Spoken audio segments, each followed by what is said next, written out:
Hi friends, welcome to our YouTube channel Naraj Academy. The main aim of this lecture is to discuss about the ISRO 2017 W solutions in a very detailed manner. And if you like the content of our channel, then please do like, share and subscribe our YouTube channel, and don't forget to press the bell icon button so whenever we upload a new video, the direct notifications comes on mobile. If any improvements needed in our lectures, then please do comment in the comment section. We will definitely include all those improvements in the coming lectures. So why to waste more time? So let's get started. So now we are going to solve the 61 question. See the question here. In general AC distribution systems, arc interruption in vacuum circuit breakers are designed to function in a time period of. So within how much time period the arc should be extinguished in a vacuum circuit breaker? So what are these four options within the one cycle? So option A is the correct solution of this question. So let's solve this question. So the basic function of a circuit breaker is to trip the line or close the line, and also it can protect the load from huge amount of faults in a power system. So basically here there are four types of circuit breakers which are mainly available. The first one is the SF6 circuit breaker, and the second one is the oil circuit breaker, and the third one is the vacuum circuit breaker, and the last one is the air circuit breaker. So based on here, for SF6 circuit breaker, the arc quenching medium, see the medium which is required to in order to extinguish the arc in a given medium, that is called as the arc quenching medium. But in a SF6 circuit breaker, we are going to use the SF6 gas, sulfur hexafluoride gas. It is basically an inert gas, and also it is very thermally stable. And the dielectric strength of the sulfur hexafluoride gas is nearly 2 to 3 times of dielectric strength of the air. So now it can used up to the rating, the maximum rating it can used up to a line of 760 kilovolt. So because of this high amount of voltage rating, it can used anywhere in the power system. Whereas the oil circuit breaker, here we are going to use the insulating oil in order to quench the arc, or we can even say it is a transformer oil also. Here it can have a rating up to 132 kV, and basically these are going to used only where the line which is going to have high voltage and the low current, only those lines it can interrupt, the line which is going to have the high voltage and the low current. Whereas the vacuum circuit breaker, here we are going to use the vacuum as the arc quenching medium in order to remove the arc. But here also it is going to have the huge amount of dielectric strength, and because of this nature, here only within a one cycle we are going to remove the fault. We are going to remove one cycle means T is equal to 20 milliseconds. In within T is equal to 20 milliseconds, we are trying to remove the arc, and we are going to produce a medium which is non-conductive nature. And here it is, the rating is lesser than the 66 kV, and here we are going to use interrupt only those lines which has the low voltage and the high current, and basically it is used in the remote and rural areas. Whereas the air circuit breaker, here we are going to use the air as a medium in order to quench the arc. It can have only up to rating of 15 kV. This is mainly used in the railway traction purposes. Only in the railway purposes only we are going to use this air circuit breaker. So whereas the vacuum circuit breaker, we are going to quench the arc within a one cycle, which one cycle of supply voltage means it is nearly T is equal to 20 milliseconds. Within our 20 milliseconds only we are going to remove the arc, and we are also going to produce an arc quenching non-conductive medium. So now we are going to solve the 62nd question. See the question here. Systems for protection from negative sequence current is provided normally for. So for which one we are going to give protection in order to remove the negative sequence components? So out of these four options, option B, generators, is the correct solution of this question. So let's discuss something more about the solution. So now we will discuss by what reasons the negative sequence components are going to produce in a power system. The first reason is because of unbalanced load. Whenever the loads are unbalanced, means for different phases for R, Y, B, if we connect in irregular manner, then we are going to get here unbalanced load. Because of unbalanced load, the currents in the lines are different in nature, they are not equal. So because of that reason, we are going to get a negative sequence components are going to get produced. And also because of unbalanced faults like LG fault, double fault, LG fault and triple LG fault. These are called as the unbalanced faults, because in these faults the faults current magnitude are going to get vary for each and every line, the currents are going to get vary. So because of these reasons, definitely we are going to produce a negative sequence components. And also because open phase faults means out of these three lines, even if one line is going to get open circuit, then because of that also we are going to get the negative sequence components are going to get produced. Because of these three basic reasons only, we are going to get the negative sequence components in a power system. The first one is the unbalanced load, and the second one is the unbalanced faults, and also open phase faults. So because of these reasons, we are going to get a negative sequence components in the power system. Then what is going to happen in a power system because of this negative sequence components? See, whenever these negative sequence components are going to enter into generator, then the generator winding is going to get heated very higher, because negative sequence components has high amount of frequencies. So because of this high amount of frequencies, we are going to get rotor in the generator is going to get heated in a very huge, within a small amount of time it is going to have a huge amount of heat dissipation. So because of this, the insulation of the rotor is going to get damaged in a generator. So because of this reason only, we have to protect the generator from a negative sequence components in order to not to get damaged for a rotor in a generator. So that is the basic reason by which we are going to keep a negative sequence relay, or it is also called as the unbalanced phase relay.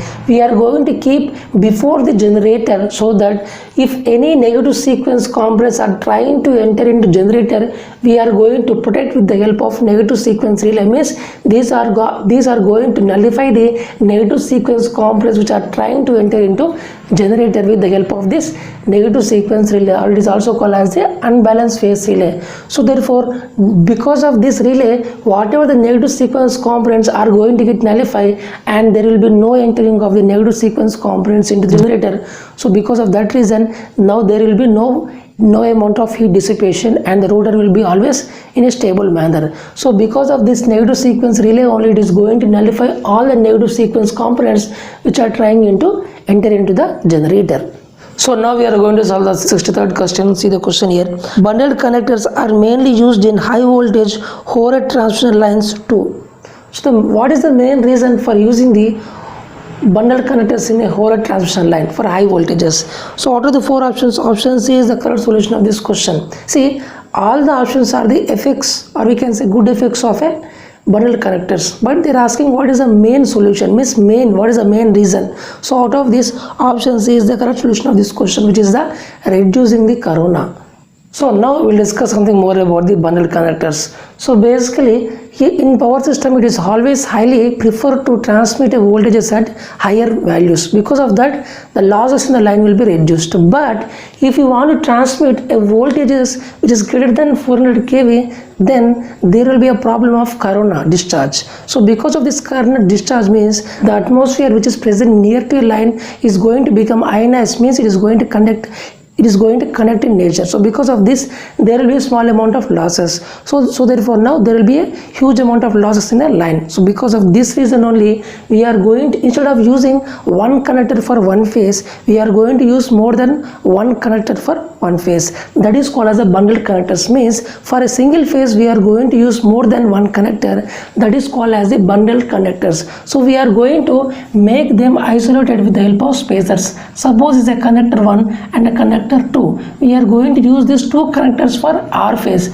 They are going to separate it with the help of a spacers. So these are called as a spacers, which are going to isolate these two connectors, and these two connectors are connectors which are belong to a phase R. So like this, we are going to use a bundled connectors. Means if we are using more than one connector for a single phase, we are going to call it as a bundled connectors, and we are going to separate these connectors in a single phase with the help of spacers. So because of this bundled connectors, now the current carrying capacity is going to get increased, because the skin effect is going to get reduced. So now they can have a huge amount of current carrying capacity, and also the geometrical mean radius is also going to get increased if you use the bundled connectors rather than a single connector. So therefore now here the inductance per phase line is equal to mu naught by 2 pi into ln GMD by GMR. As the GMR increases, so we can say the inductance value will decrease. As the inductance value decreases, it indicates that the reactance drop due to inductance is also going to get decrease. Now capacitance per phase is 2 pi epsilon naught epsilon r by ln of GMD by GMR. As the GMR is increases, then we can say the capacitance value is also going to increase. So inductance value decreases and the capacitance value increases. So we can say the surge impedance is equal to under root over L by C.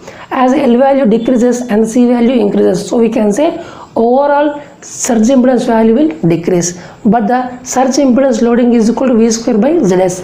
As Zs decreases, we can say surge impedance loading is going to increase, means the power transfer capacity of the line is now increased. Means as the surge impedance loading increases, it indicates that the power transfer capability of a line is now increased in a very higher amount of manner. And also here, because of this, the corona is going to get reduced, because the medium presenting across the line, it is going to become now less ionized when compared to single conductor. So because of that, the corona discharge is going to get reduced. And also means now there will be low power loss, means we can say here more amount of power can be transferred to a load. It indicates that huge amount of efficiency. And also it can reduce the communication within the interference, means it can reduce the interference with the communication lines. Also it can reduce if you use the bundled connectors rather than a single conductor. So out of these are the good effects, but the main reason in order to use the bundled connectors is to reduce the corona. See, because to reduce the corona only we are going to use the bundled connectors. This is the main agenda. So these are the some of the effects. These are the positive effects by using the bundled connectors, but the main agenda to use the bundled connectors is always to reduce the corona, and these are the good effects with the help of using the bundled connectors. So now we are going to solve the 64th question. See the question here. The body diagram approach is applied to. So the body diagram approach is applied to which type of network? Non-minimum or minimum phase network. So out of these four options, option B, minimum phase network, is the correct solution of this question. So let's discuss the solution. So now I will discuss about the difference between a minimum phase system and a non-minimum phase system. So for a minimum phase system, all the poles and zeros must lie only in the left half of S-plane. Means not even one pole or zero must lie on the RHS of S-plane. Then we say that system is said to be a minimum phase system. Whereas for a non-minimum phase system, even if at least one pole or one zero, if it is going to lie on the RHS of S-plane, then we say the system is said to be a non-minimum phase system. So for a minimum phase system, all the poles and zeros must lie only in the LHS of S-plane, whereas for the non-minimum phase system, at least one pole or zero, if it is going to lie in the RHS of S-plane, then we say it is a non-minimum phase system. So for minimum phase system, with the help of Bode diagram, we can easily figure out the slope at infinity. Means what is the magnitude graph slope at omega is equal to infinity. What is the slope? We can easily figure out for a minimum phase system, which is the slope is equal to P minus Z into minus 90 degree. But for a non-minimum phase system, we can't determine the magnitude diagram slope at omega is equal to infinity, which is not equal. So this is the reason we are going to apply only the Bode diagram only for the minimum phase system, but not for the non-minimum phase system.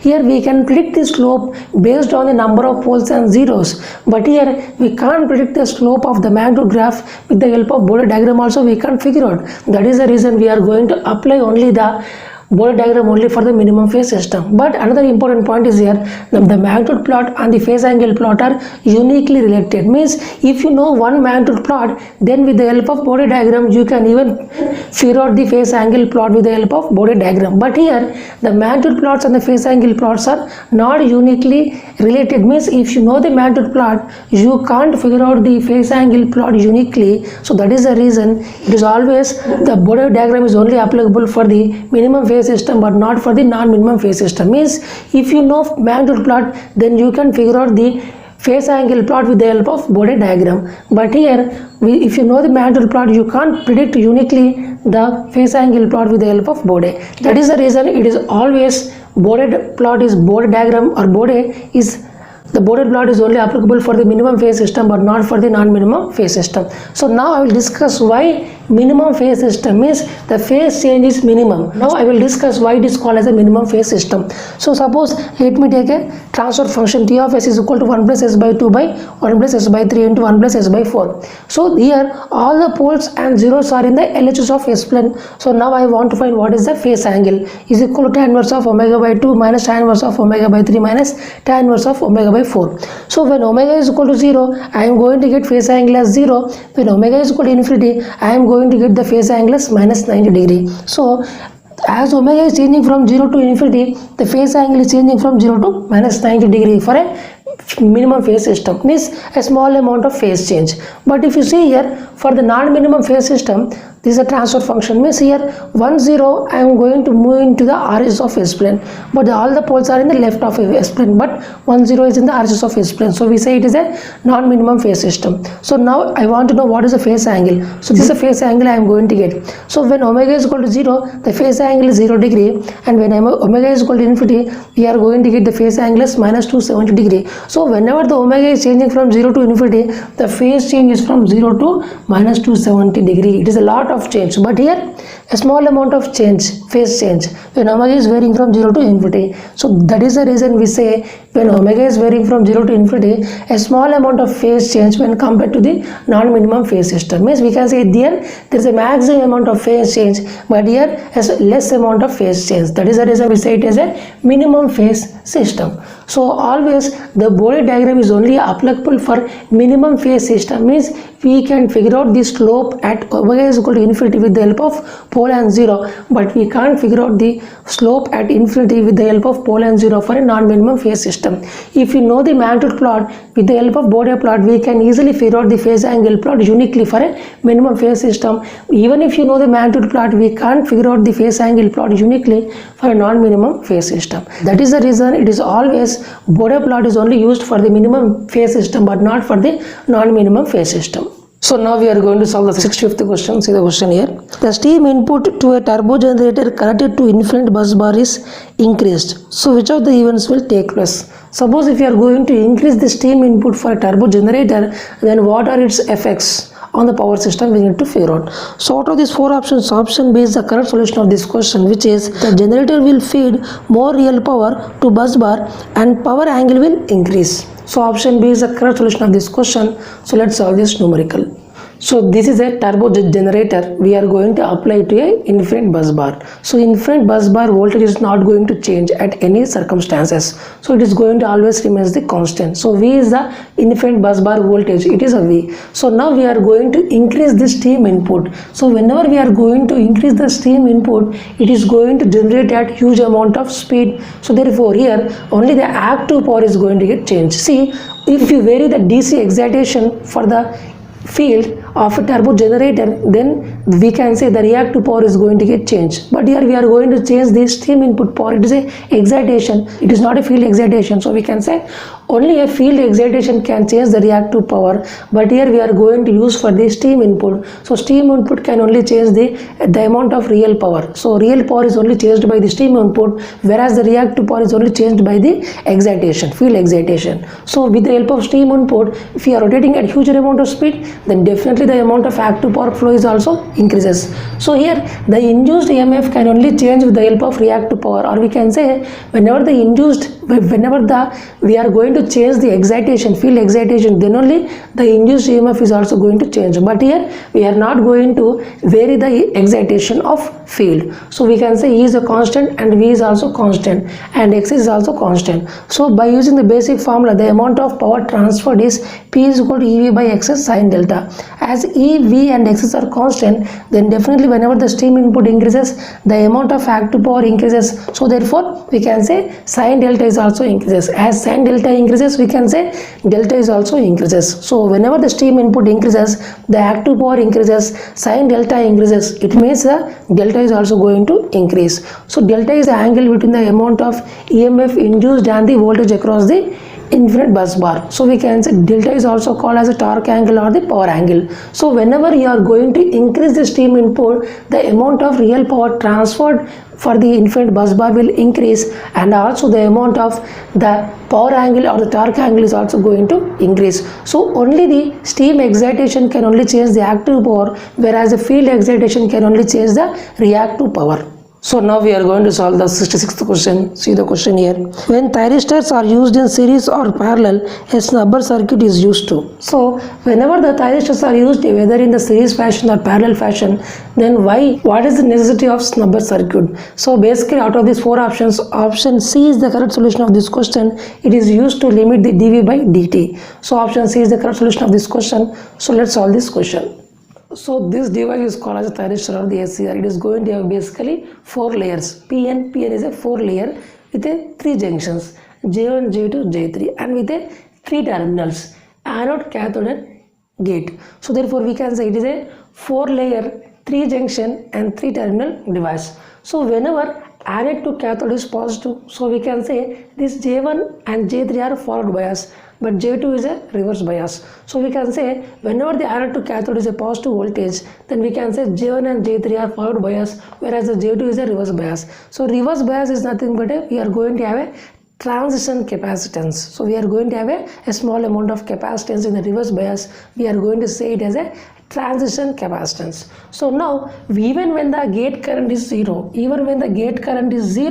but for a capacitor, if you increase the rate of change of, or we can say if the rate of change of anode to cathode potential is very very high, then we can say for a capacitor the formula I is equal to C dV by dt. So whenever this rate of change of voltage increases, then definitely the current is also going to increase. If this current is more than latching current, then definitely we can say here the device got on, but we don't want the device to be on. But still, if you increase the rate of change of voltage, then definitely the current is going to get increased. If this current is increase is greater than the latching current, then definitely we can say the device is became on. So we can say this is a malfunction. Even if we don't want the device to be on, because of this rate of change of high voltage, the device got on. So we can say it is a false triggering, or we don't want that to occur, but still it is been occurred. So this type of triggering is called as a dV by dt triggering. So whenever the rate of change of voltage across the anode to cathode is very very high, because it is going to act like a capacitor, so current value goes on increases. If the current value is greater than the latching current, then we can say the device got turned on. So we want to remove this type of triggering, because if we want the circuit, we want the device to be in off condition, but if the rate of change of is very higher, the device got on. But we want this to overcome by a small amount of circuit. So only capacitor can resist the rate of change of voltage. So because of that reason, we are going to connect a capacitor in parallel across this device, across this thyristor device. We are going to apply a capacitor. So this is the symbol of this device. So therefore now we can say whenever Ig is equal to 0, when we apply a huge amount of rate of change of anode to cathode voltage, we are going to get a anode to cathode current not equal to 0. If this current is greater than latching current, then definitely the device is got to be turned on. So we want to remove these circumstances. So in order to overcome this problem, we have to keep a capacitor and a small amount of resistance in parallel to the thyristor, because only capacitor can resist the rate of change of voltage. So because of that, we are going to connect a RS and CS. So we can say now this is called as a snubber circuit. It is a combination of resistor and a capacitor. So this snubber circuit is going to limit or overcome the rate of change of voltage dV by dt. So a false amount of dV by dt triggering can be overcome with the help of a snubber circuit, which is going to consist of a RS and CS. So now we are going to solve the 67th question. See the question here. An ideal rectifier should have transformer utilization factor TUF of 1. If the actual TUF is 3.5, it shows that. Suppose for ideal rectifier, we can say the transformer utilization factor is 1. Suppose if its value is 3.5, then what is the meaning from that we can understand. So out of these four options, option B is the correct solution of this question. It means that the transformer must be 3.5 times the higher, so larger. So option B is the correct solution of this question. So let's solve this question. So now the full form of TUF means transformer utilization factor. It is going to basically indicate how much amount of utilization of transformer is going to happen in a system. It is going to tell you, or it is going to give you an idea how much amount of utilization of transformer is used in a given circuit. So it is called as, it is the ratio of the DC output power received by load by the transformer secondary VA rating. So it is nothing but it is the ratio of the amount of DC output power received by load by the secondary transformer VA rating. So DC output power means PDC, secondary transformer VA rating means VS into IS, where VS is called as a secondary voltage of transformer and IS is called as a secondary current flowing to the secondary terminals. So this is called as a ratio of the PDC by VS IS. So TUF is going to tell you how much amount of transformer is utilized in a given circuit. So now if as the TUF value increases, we can say the size of the transformer is also going to increase. As the size of the transformer is going to increase, it indicates that the rating is also going to get increased. So basically in analog electronics we are going to study the three basic circuits, which are the full wave rectifier, center tap rectifier and also the half wave rectifier. So the TUF means the transformer utilization factor in a full wave rectifier is very higher than the center tap rectifier is higher than the half wave rectifier.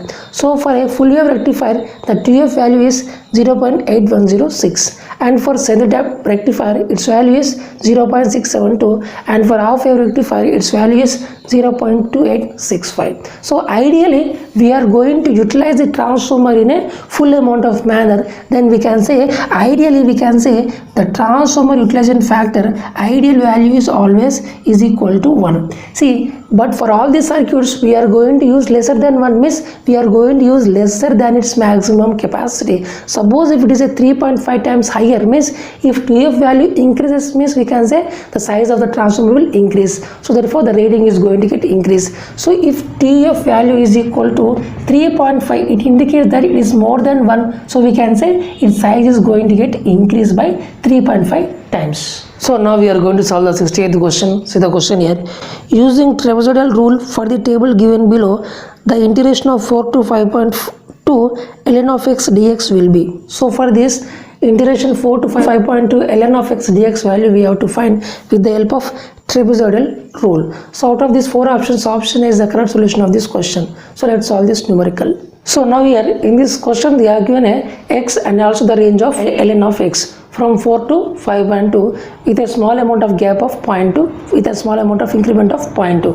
So now here with the help of trapezoidal rule we have to find the integration of I is equal to what is the integration from 4 to 5.2 ln of x dx. We need to figure out what is the integration with the help of trapezoidal rule we need to figure out. So the basic formula of trapezoidal rule integration is I is equal to integration of x naught to xn f of x dx is equal to h by 2 into y naught plus yn plus 2 times of remaining things. So you have to add the initial value and the final value and then 2 times of all other remaining values you have to take the addition. So now here the value of h is equal to xn minus n means the difference of the two successive x coordinates values, or we can even write xn the final value is equal to initial value plus number of times this was divided into h. So we can say h is equal to xn minus x naught by n, or we can say h is equal to difference of two successive intervals. So now I can figure out the value of h by even both these methods. So h is equal to, now I will difference the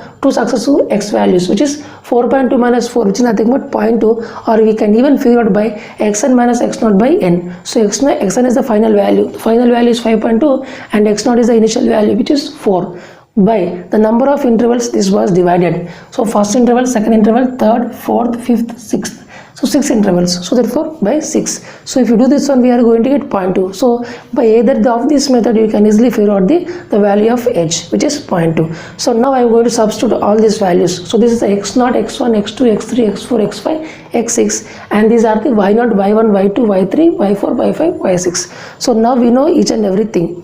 So now we know each and everything of x0 to x6 and y0 to y6. So now we are going to substitute in this basic formula, which is h by 2. So h by 2 is nothing but 0.2 by 2. Y0 plus yn means y0 plus y6. The final value is 6. So and the initial value is y0. So therefore 1.39 plus 1.65 plus 2 times of remaining values, which is y1, y2, y3, y4, y5. So you have to add all these things. So we have added all these things, and if you do the simplification, we are going to get I is equal to 1.83 is the correct solution of this question. Now we are going to solve the 69th question. See the question here. Find the z transform of n plus 1 whole square. So what is the z transform of the n plus 1 whole square? So in all these options, all the options are wrong. Not even one option is the correct solution of this question. So now we will figure out what is the actual solution of this question. So before I solve this numerical, let me tell you small formulas. So for x of n, the z transform is x of z is equal to sigma n is equal to minus m to plus m to x of n into z to the power of minus n. Suppose if you are going to multiply the previous value by n into x of n, then its z transform will be minus z into derivative of the previous z transform. So minus z into d by dz of x of z. Suppose if you are going to shift by negative, means we can say it is a delay, x of n minus n naught, then its z transform is z to the power of minus n naught into x of z. Suppose if it is advanced, x of n plus n naught, then definitely z transform will be z to the power of n naught into x of z. And for x of n is equal to a to the power of n u of n, its z transform will be z by z minus a. So with these formulas now we are going to solve this question. Suppose if x of n is equal to u of n, means we can say a is equal to 1, in place of a substitute 1, we are going to get z by z minus 1. Suppose now I am multiplying n for this previous x of n. So therefore n into x of n is nothing but here x of n is equal to u of m. So we can write n into u of n. So for x into n of n, its z transform will be minus z into z transform of the previous one. So minus z into d by dz of x of z. So in place of x of z, substitute this value and do the derivative and then multiply by minus z. So finally you are going to get z by z minus 1 whole square. So for n into u of n, that z transform value will be z by z minus 1 whole square. Again I am multiplying by again n. So therefore if I am multiplying by again n, then I have to go for the other minus z into z transform or derivative of the previous z transform. So therefore for n into previous value is nothing but minus z into d by dz of the previous result. So for this result we have to do the again z transform. So d by dz of z by z minus 1 whole square. So n into n of x1 is nothing but x of n is u of n. So n into n is nothing but n square into u of n is equal to, if you do the derivative and if you multiply by minus z, so finally you are going to get z into z plus 1 by z minus 1 whole cube. So I have written the same thing. For n square u of n, z transform will be z into z plus 1 by z minus 1 whole cube. Suppose now I am going to add plus 1. So for plus 1 is nothing but here x of n plus n naught, its z transform will be z to the power of n naught into x of z. So here n naught is equal to 1. So we are going to add here 1. So n naught is equal to 1 is nothing but here z to the power of n naught, means z to the power of 1 into x of z. So z to the power of 1 is z into x of z is the previous value. So previous value is this value. So now if you multiply, we are going to get z square into z plus 1 by z minus 1 whole cube. So therefore now the z transform of n plus 1 whole square into u of n plus 1 value is equal to z square into z plus 1 by z minus 1 whole cube. So this is the correct solution of this question. So based on this basic formulas, we have solved this numerical. So now we are going to solve the last question of this lecture. See the question here. A deck of 5 cards, each carrying a distinct number from 1 to 5, is shuffled thoroughly. 2 cards are then removed from the deck, one at a time. So what is the probability that the 2 cards are selected with the number of the first card being one higher than the number on the second card? So in this question they are asking about, suppose there are 5 cards from 1 to 5 distinct cards. So now here we have to remove these cards one at a time. So if you are going to pick the first card, this number should be one value higher than the second time, whatever the number you are going to remove the card. So out of these 4 options, option A is the correct solution of this question, which is 1 by 5 is the correct solution of this question. So let's solve this numerical. So basically there are 5 distinct cards from 1 to 5. So here for the first case, for the first time, if you are going to remove, there are 5 cards So out of these 5 cards you can remove any one card. So number of chances are 5. For the second time already you have taken one card, so therefore the remaining cards remaining are only 4. So only 4 cards are remaining for the second chance. So the number of chances for the second case is only 4. So out of these 4 you can pick any one. So therefore for the first time you have 5 chances, and for the second time you have only 4 chances. So therefore total number of chances are 5 into 4, which is nothing but 20. So total number of chances are 20. So out of this the first card should be one value higher than the second card. So here suppose I am going to pick the first number as 2, then the second number should be always 1. Suppose if I am taking the card 3, then definitely the second card should be 2.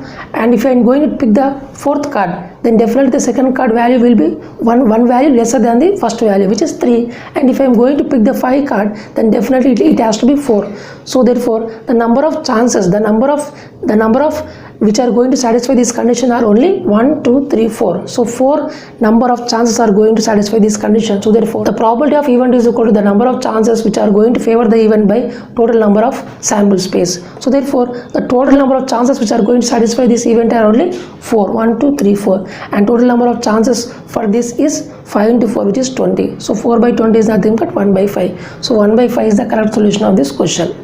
So by this lecture we have successfully completed the 70 questions which are the ISRO 2017 W solutions in a very detailed manner. And if you like the content of our channel, then please do like, share and subscribe our YouTube channel, and don't forget to press the bell icon button, so whenever we upload a new video the direct notifications comes on mobile. If any improvements needed in our lectures, then please do comment in the comment section. We will definitely include all those improvements in the coming lectures. Thank you so much for watching this lecture. Keep smiling, take care, and bye bye.